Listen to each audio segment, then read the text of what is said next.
Good morning बच्चों। तो चलिए क्लास 8 का हिंदी लिटरेचर पढ़ाने जा रही हूँ, जो है कि चैप्टर 8। तो चैप्टर 8 तो हम पढ़ा चुके हैं, बस उसका क्वेश्चन आंसर अभी हम नहीं डाले हैं। तो हम नेक्स्ट चैप्टर यानी चैप्टर 9 स्टार्ट कर रहे हैं। दोनों चैप्टर पढ़ाने के बाद हम एक साथ ही क्वेश्चन आंसर दोनों का भेजेंगे, तभी आप लोग क्वेश्चन आंसर लिखिएगा। तो जब तक पढ़ाई हो रहा है तो शब्दार्थ उसका याद करते रहिएगा। तो चलिए आज हम चैप्टर 9 स्टार्ट कर रहे हैं, जो है ठलुआ क्लब। ठलुआ क्लब मतलब होता है, क्या होता है, जो खाली या बेकार यानी क्लब में बैठा हुआ। तो चलिए इसका स्टोरी सुनते हैं। तो बता दें इसके लेखक कौन है, बाबू गुलाब राय। तो चलिए इसका स्टोरी सुनते हैं। स्टोरी सुनने में शायद आप लोग को अच्छा ही होगा। तो चलिए स्टार्ट करते हैं। ठलुआ क्लब के सहृदय सदस्यों, आज इस चौथी बैठक में आपका स्वागत है। आप लोग मेरी आपत्तियों को निर्वाण पद तक पहुंचाने में असमर्थ है, तथापि मुझे यह विश्वास है कि आप मेरी कहानी को सहृदयता से सुनेंगे। बाकी लोगों के पास इसे सुनने की फुर्सत कहाँ। जब मेरे मित्र ने मुझे संसार से असंतुष्ट मानकर मुझसे किनारा कर लिया और मुझसे बचना व छिपना शुरू कर दिया, तभी लाचार होकर मुझे इस क्लब का सदस्य बनना पड़ा। आप लोग भी मेरी तरह आपत्तियों के सताए हैं, बस आप ही मेरी कथा सुनने के अधिकारी हैं। तो फिर खैर सुनिए।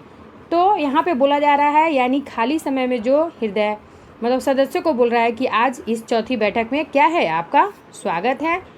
तो आप लोग ही मेरी इस संकट को यानी मुक्ति पद तक पहुँचाने में असमर्थ है। मुझे विश्वास है कि आप मेरी कहानी को मतलब अच्छा से सुनेंगे। बाकी लोगों के पास कहाँ टाइम है कि मेरी कहानी को सुने, या फुर्सत ही नहीं है।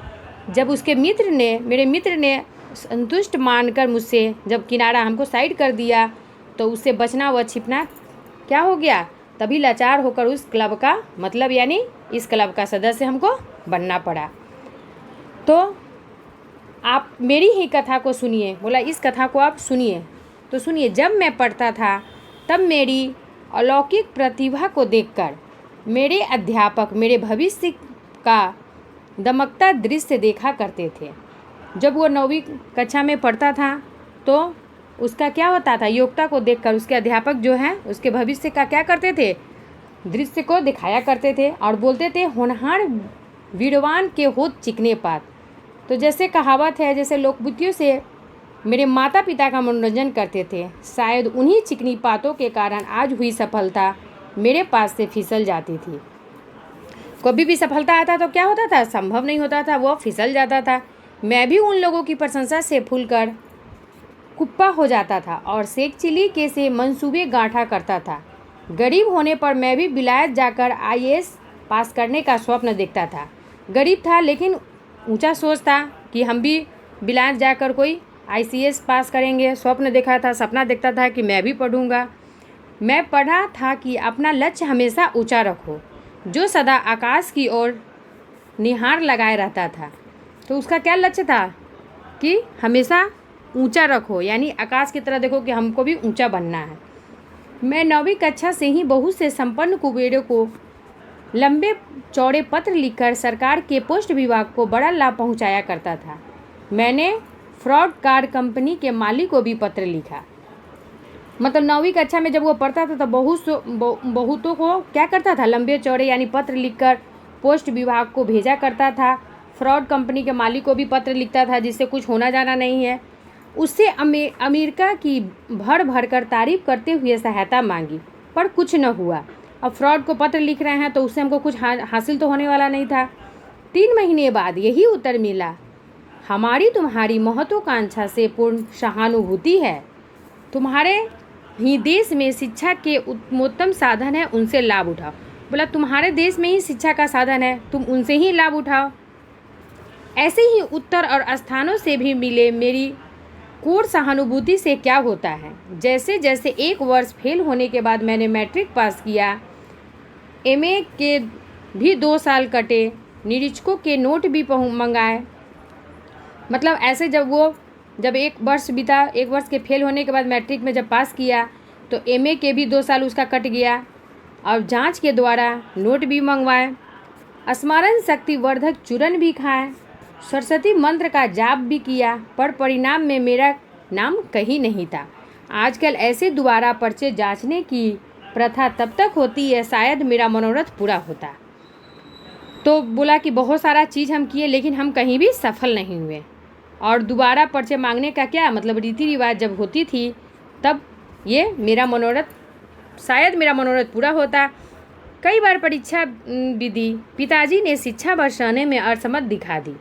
जैसे तैसे मुझे रेलवे में क्लर्क मिली। 3 महीने की ही बीते थे कि दफ्तर में हड़ताल हो गई। जैसे जैसे उसको रेलवे में नौकरी मिला क्लर्क का, उसके बाद क्या हुआ, 2-3 महीने बाद हड़ताल ही हो गया। मुझे जोशीला युवक समझकर अगुआ बना लिया गया। लोग तो क्षमा प्रार्थना करते फिर भर्ती हो गए। मैं प्राण जाई न वचन न जाई के सिद्धांत पर डटा रहा।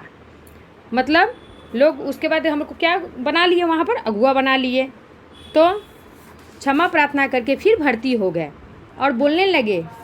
परिणाम स्वरूप नौकरी और भाग्य दोनों ने मुंह मोड़ लिया। वैसे ही चाकरी के संतों ने निकृष्ट बताया है, पर दर दर की ठोकरें खाकर क्लर्क मिली।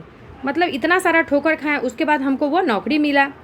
दफ्तर में कागज़ काले करना और बात बात पर डांट खाना बहुत बुरा लगता था। अब दफ्तर में हम जा रहे हैं, बार बार किसी से डांट खा रहे हैं तो क्या होता था, बहुत बुरा लगता था। तो क्या करता, वेतन मिलने के बाद 1 सप्ताह में ही देवी जी सब कर चुका डालती। अभी बिल चुकाए भी ना थे कि नगर पालिका का पानी का बिल आ गया। अब इतना सारा बिल चुकाए नहीं थे कि अब एक और आ गया। किसका आ गया, नगर पालिका का पानी का बिल आ गया था। बिल था पूरे 27 रुपये। बिल आते ही मुझे ख्याल आया नगर पालिका के क्लर्क से भूल हो गई है, जिसने किसी और के नाम का बिल मुझे भेज दिया। बोला कि हो सकता है कि ये भूल हो गया है नगर पालिका से, तो मुझे गलती से ये बिल आ गया है, अथवा मुझसे दान वसूलने की यह नई चाल है। मैंने जोश रोश में आकर एक लंबी सी चिट्ठी नगर पालिका सेक्रेटरी को लिख दी। मैंने जो लिखा उसकी संक्षिप्त रूपरेखा में आपको सुनाता हूँ। तो वो क्या किया, जोश में, पूरा जोश में एक लंबी सी चिट्ठी किसको भेजा, नगर पालिका को सेक्रेटरी के रूप में लिखा।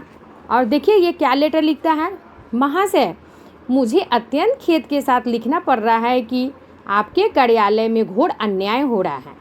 क्या यह संभव है? तो लेटर में जो लिख रहा है वही हम आप लोग को पढ़ के सुना रहे हैं, तो सुनिए क्या बोल रहा है। 50 रुपये महीना वेतन पाने वाला मनुष्य 3 महीने में 27 रुपये का पानी पी जाएगा। बोल रहा था कि पैसा कितना मिलना था, 27 रुपये मिल रहा था। तो 27 रुपये वेतन वाला मनुष्य क्या 3 महीने में क्या करेगा, 27 रुपये का पानी पी जाएगा। एक माह में 9 रुपये का और एक दिन में 3 पैसे का। बताना लगा कि कैसे कैसे हम वो पानी को पिए हैं। मनुष्य भी ठहरा या साक्षात अगस्त मुनि पुराणों में वर्णन है कि जो समुद्र के चुल्लू में रखकर पी रहे थे का अवतार हो गया है। वैसे तो मैं नल का पानी पीने वाला नहीं। जो स्वाद ताजे कूप जल में होता है वह नीरस जल के जल में कहाँ प्राप्त होता है। बोलने लगा कि नल का पानी तो पीने से रहा, जो स्वाद लगता है हमको कूप जल में वह नीरस जल के जल में कहाँ प्राप्त होगा। मैंने तो पहले ही महीने में आपकी रकम चुका दी थी। आप रसीद मांगेंगे। आप तो अपने ही विभाग के लोगों को सच्चा कहेंगे। ईश्वर का भय कीजिए। क्या आपने जांच कर ली है? अपने कर्मचारियों ने मुझे धोखा नहीं दिया। क्या आपने मेरे मीटर की जांच करवा ली है? क्या आपके यहाँ एक भी जमा रकम दूसरे के खाते में नहीं चलती? वो बोलने लगा कि आप मेरा मीटर का जांच करवा लिए हैं क्या? आप सब जांच करें, नहीं तो आप इस लोक में नहीं परलोक में ही दोषी कहलाएंगे। उसको बोलने लगा कि सब आप अपना जांच पड़ताल कर लीजिए, नहीं तो आप परलोक में जब जाइएगा तो आपको लोग कहेंगे कि आप दोषी है, कि झूठ मूठ के किसी को बिल आ जाता है, दे देते हैं, इतना पैसा मांगते हैं। जब बिल पर आपके हस्ताक्षर होते हैं तो उसकी सत्यता के लिए आप उत्तरदायित्व हैं, अतः आप मामले की जांच अपनी भूल स्वीकार करें। और बोलने लगा लेटर के द्वारा कि जो भी आप किए थे उस सबका जांच अच्छी तरह से करिए, नहीं तो आपको परलोक में दोषी ठहराया जाएगा। अतः मामले की आप जांच कर अपना भूल को यानी अपनी गलती को स्वीकार करिए। तो वो बोलने लगा, यानी ये स्टोरी था ठलुआ क्लब का। तो आधा ही ये स्टोरी आज हम आप लोग को सुना रहे हैं। तो नेक्स्ट वीडियो में पूरा स्टोरी प्लस क्वेश्चन आंसर आप लोग को भेजेंगे। तब तक आप लोग का बहुत सारा दोनों चैप्टर का शब्दार्थ है, वो शब्दार्थ आप लोग याद कीजिए और स्टोरी को समझिए। तो चलिए, धन्यवाद।